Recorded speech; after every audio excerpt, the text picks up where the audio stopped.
Now the A final of the men's 400 free. Marcelo Acosta of El Salvador is in lane 4. Last year became the first ever swimmer from El Salvador to achieve an A cut into the Olympic Games and was 22nd in this event in Rio. Taylor Abbott is in lane 5. Junior world champion, won the 5K open water title in September of 2014 in Hungary. Swims for Nitro in Austin. And then Sean Grisham is in lane 6, just 18 years old, likewise swimming for Nitro out of Austin. Was 5th in the 400 IM at the U.S. Olympic trials last summer as a 17-year-old. And his time in that event broke the world junior record. Grisham very much an up-and-comer for Team USA, and again, he'll be in lane 6.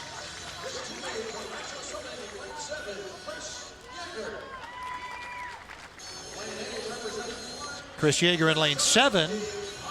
He's staying close to home to attend college. Sugar Land, Texas native. Likewise, a swimmer for Austin's Nitro Swim Club, announced in September. He'll be swimming for the Longhorns next fall.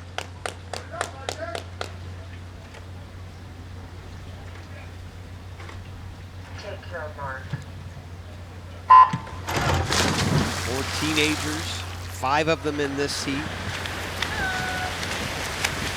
U.S. is set up really well in this event. Rowdy, this is the one race on this first day that doesn't really have a big name in it. Somebody like Sean Grisham could develop into a big name, but it's an opportunity for one of these guys to step up. Yeah, but if I look across the board at the best 400 freestylers in the United States, the retirement of Connor Yeager certainly opens the door for some others. Connor Dwyer, who may not be at his best this summer. Those are the top 2 finishers at the Olympic trials last summer, but do you look at the guys behind them? Townley Haas, Clark Smith, Drew Sweetser, Grant Schultz. There's a lot of guys that can step up and make a huge impact in this event. You look at Clark Smith and what he was able to do at the NCAAs this past year, going the fastest time in history in the 500 free and the 1650. He's going to be a big factor this summer. So I think even with the retirement of Yeager and the question mark behind Dwyer, I still think the United States is going to have a very, very good summer in this event. Sean Grisham is in lane 6. Lane 6, 3 from the bottom of your screen. And he has a slight lead over Chris Yeager in lane 7. Marcelo Acosta in lane 4.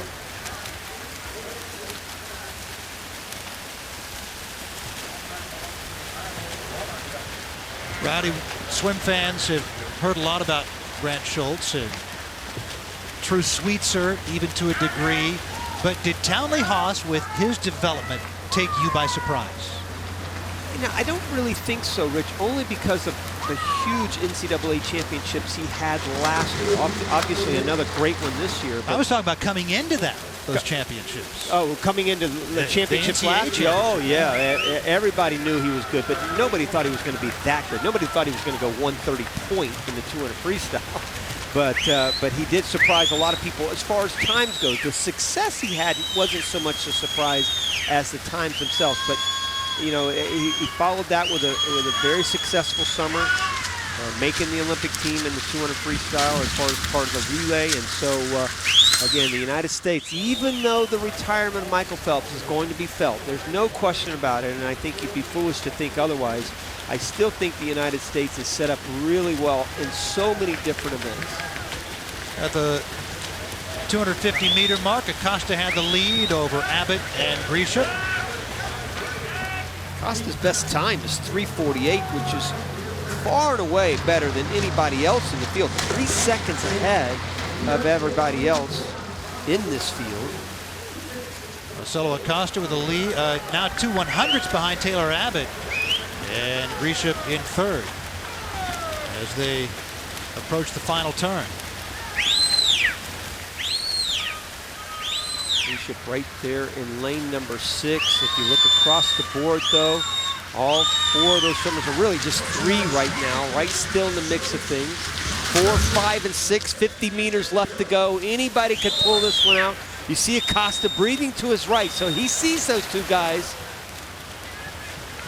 Marcelo Acosta last month at the NCAAs for Louisville was 10th in the 1650. He's in lane 4. Pulling away. Yes, he is. Sean Grisham coming off that last turn. Looked like he might make a run at him. But Acosta out of El Salvador and the University of Louisville able to hold on to win the final race of the day. 3:53.38. So about 4.5 seconds slower than his personal best time, but a win for Marcelo Acosta. Shouldn't come as a surprise. As I said, 3:48 plus as the best time. Certainly had the best credentials. He's going to have a good 1500 too, because he's better in the 1500 than he is in the 400. So Acosta wins it. Sean Grisham finishing in second. And again, with 50 meters to go, it looked like Grisham might make a run at him, but a strong finish for Acosta, who had been 22nd in this event at the Rio Games. Acosta wins it, Grisham second, and Taylor Abbott finishes third.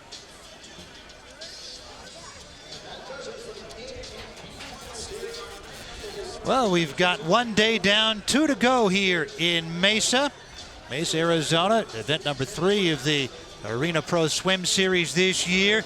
Day 1 is done, 8 races in the books. Hope you've enjoyed it, and we'll be back at 5 o'clock Pacific, 8 o'clock Eastern tomorrow with day number 2.